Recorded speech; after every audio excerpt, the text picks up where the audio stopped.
ஒருமானீழ்படை ஆழிசங்கத்தொடு திருமானீழ்கடல் ஏழுலகும் தொழ ஒருமாணிக் குரலாகி நிமிர்ந்த அக்கருமாணிக்கம் என் கண்ணுளதாகுமே. திருக்காட்கரை என்கிற திவ்யதேசத்தில் வாமனமூர்த்தியை தரிசிக்க வேண்டும் என்று கபிலாச்சாரியர் ஆசைப்பட்டார். இங்கிருக்கக்கூடிய புஷ்கரணியில் நீராடி பகவானை குறித்து தவம் செய்தார்.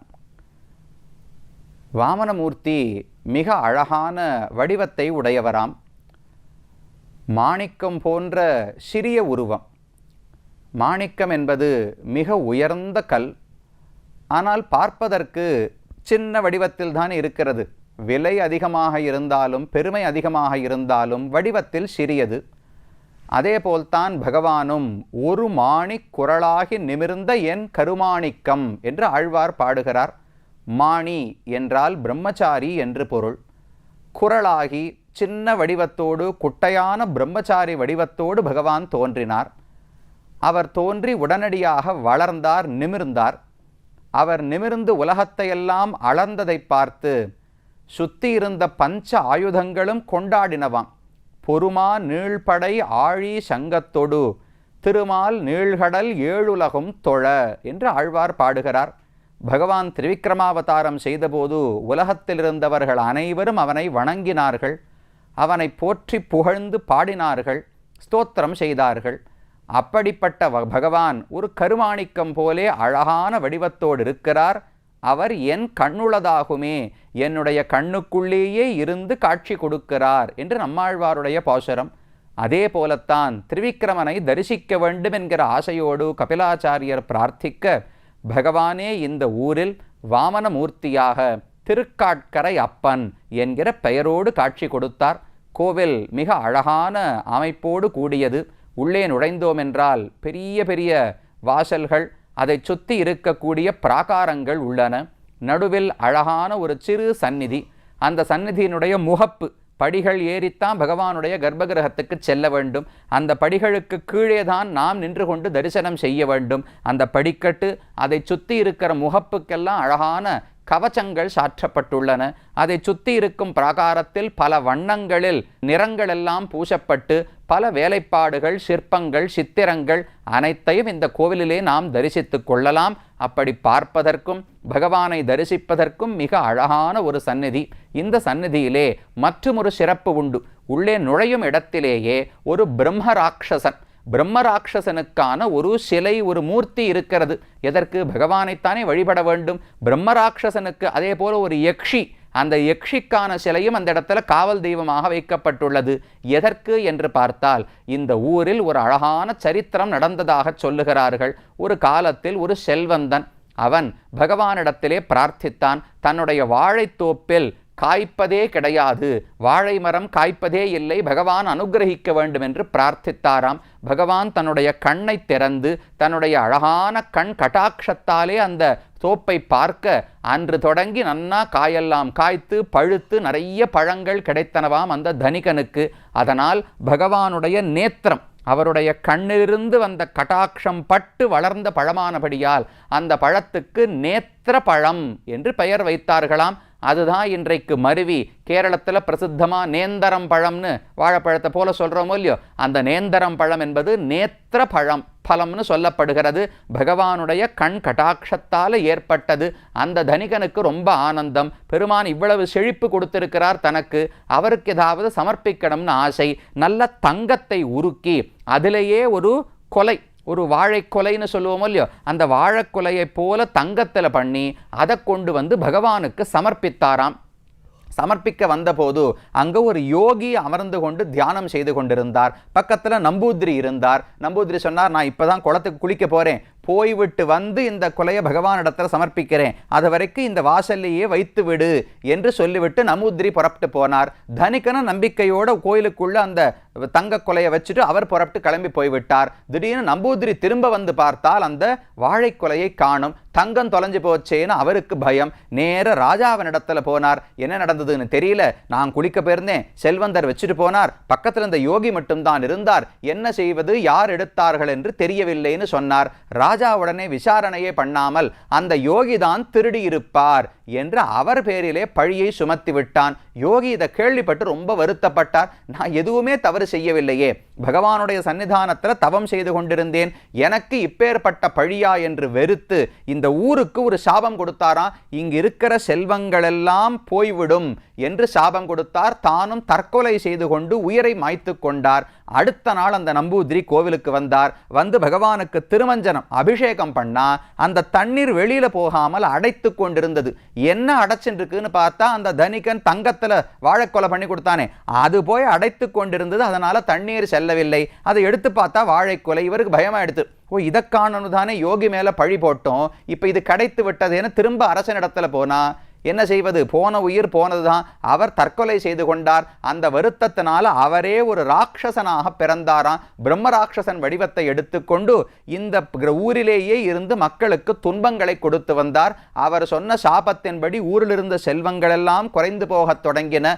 அதற்கு பிறகு அந்த அரசனுடைய குலத்திலே வந்தவர்கள் இங்கு பல பிராயச்சித்தங்களை பண்ணி அந்த பிரம்மராட்சசனிடத்திலும் மன்னிப்பு கேட்டுக்கொண்டு அந்த பிரம்மராட்சசன் முக்தியடைந்தான் என்று சரித்திரம் சொல்லப்படுகிறது.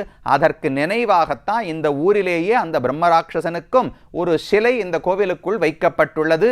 இது திருக்காட்கரை என்கிற திவ்யதேசத்தில் இருக்கிற பெருமானுடைய பெருமை. கீழே தாயாரை பற்றியும் பார்த்தோம், பெரும் செல்வ நாயகி. அதே போல வத்சலவல்லி என்று தாயாருக்கு பெயர். இந்த ஊரை பற்றியும் இந்த பெருமாளை பற்றியும் மங்களாசாசனம் செய்தவர் சுவாமி நம்மாழ்வார். தன்னுடைய திருவாய்மொழி என்கிற பிரபந்தத்தில் 9ஆம் பத்து 6வது திருவாய்மொழி உருகுமால் நெஞ்சம் என்று தொடங்கக்கூடிய திருவாய்மொழியில் 10 பாசுரங்களாலே இந்த பெருமானை பற்றி பலவாறாக பாரித்திருக்கிறார். தன்னுடைய பக்தி அனைத்தையும் காட்டி, ஆழ்வார் பெண்ணாக பாடவில்லை, ஆணான பாவனையிலேயே பகவான் வந்து தன்னோடு எப்படி பரிமாறினார் என்பதை பாடுகிறார். இப்போது அல்ல, ஆழ்வார் இப்போது பகவானை விட்டு பிரிந்து ரொம்ப வருத்தத்தில் இருக்கிறார். ஆனால் ஏதோ பகவானுடைய சங்கல்பத்தாலே முன்னாடி ஒரு நாள் பகவானும் ஆழ்வாரும் சேர்ந்து பரிமாறினார்களே, சேர்ந்து ஆழ்வார் கைங்கரியம் பண்ணணும்னு ஆசைப்படுறார். பகவானும் கைங்கரியத்தை ஏற்றுக்கொள்வதற்காக வந்தாராம். அன்றைக்கு நடந்ததை இன்னைக்கு ஆழ்வார் நினைத்து பார்க்கிறார். சீதை அசோகவனத்தில் இருந்தாள். ஹனுமார் சீதையை சந்திப்பதற்காக போகிறார். அப்ப சீதைக்கு வருத்தம்தான், ராமனை விட்டு பிரிந்துதான் இருக்கிறாள்.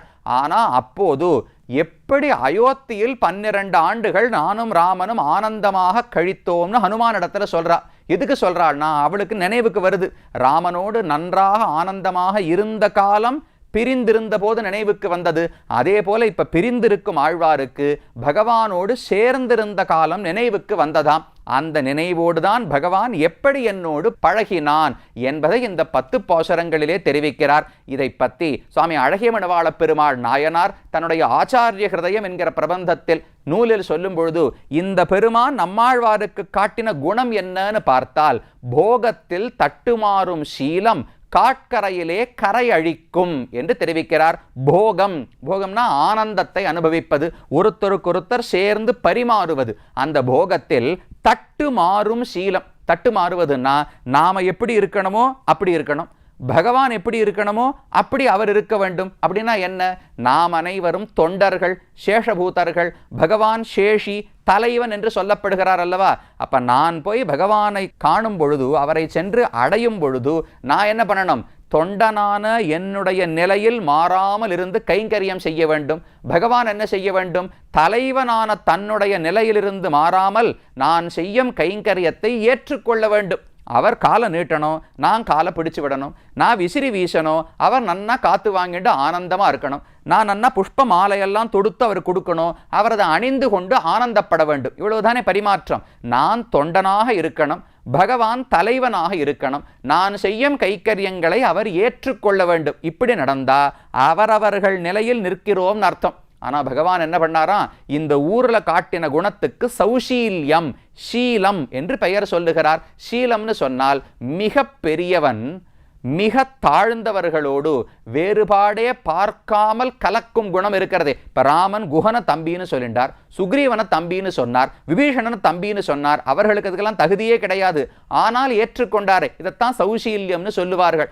அதை போல இந்த ஊர் பெருமான வாமனமூர்த்தி தானே. வாமனனுக்கு எப்பேற்பட்ட சௌசீல்யம்! எவ்வளவு பெரியவன்! உலகத்துக்கே சுவாமியாக இருந்த போதிலும் தன் பக்தன் இந்திரன் கேட்டுக்கொண்டதற்காக தானே ஒரு பிச்சை எடுக்கும் வேஷத்தை ஏற்றுக்கொண்டு வந்தார், பிக்ஷையும் எடுத்தார். அதுக்கு சௌசீல்யம்னு பெயர். இந்த ஊர் பெருமானே வாமனமூர்த்தி தானே. அந்த சௌசீல்யம் என்கிற குணத்தை ஆழ்வாரிடத்துல முழுவதுமாக காட்டினாராம்.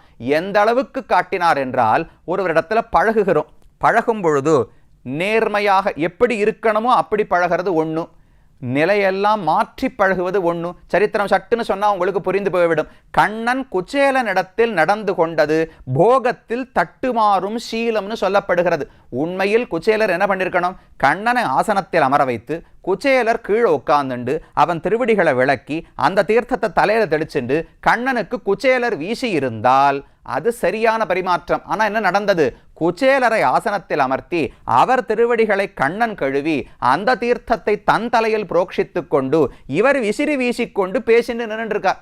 மக்களுக்கெல்லாம் இதை பார்த்து ஒன்றும் புரியவே இல்லை. என்ன நம்ம கண்ணனா? எப்பேற்பட்ட அரசன் கண்ணன், அவர் போய் இப்படி செய்கிறாரேன்னு புரியவில்லை. தன் பக்தனிடத்தில் தான் பணிவோடு நடக்கிறாரே. பக்தன் செய்யும் கைங்கரியத்தை ஏற்றுக்கொள்ள வேண்டிய நிலை பகவானுக்கு உள்ளது. ஆனால் அவர் என்ன பண்றார்? எவ்வளவு தூரம் எளிமையாக பழகுவார் என்றால், பக்தனுக்கு தான் கைங்கரியம் பண்ண ஆரம்பிச்சிருவாராம். இதைத்தான் போகத்தில் தட்டுமாறும் சீலம். நாம கைங்கரியம் செய்து அவன் அதை ஏற்றுக்கொள்ள வேண்டும்.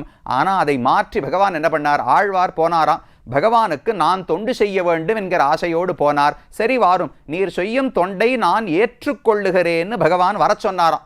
ஆழ்வாரும் நம்பிக்கையோடு புறப்பட்டு திருக்காட்கரைக்கு போனார். போன இடத்துல என்னாச்சு? பகவான் மாயம் பண்ணிட்டாராம். மாயம் பண்றதுனா ஏமாற்றி விட்டார். ஆழ்வாரை வஞ்சனை செய்து விட்டார். என்ன வஞ்சனைனால், ஆழ்வாரை நாற்காலியில் அமர்த்தி வைத்து பகவான் கீழே அமர்ந்து கொண்டு ஆழ்வார் காலை பிடிச்சு விட்டாராம் கண்ணன்.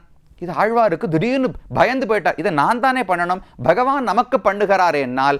அவ்வளவு தூரம் சௌசீல்யம். தன் பக்தனுக்கு தான் தொண்டு செய்யும் அளவுக்கு எளிமையாக பரிமாறுகிறார். அந்த குணத்தை தான் பாடுகிறார். உருகுமால் நெஞ்சம் உயிரின் பரமன்றி.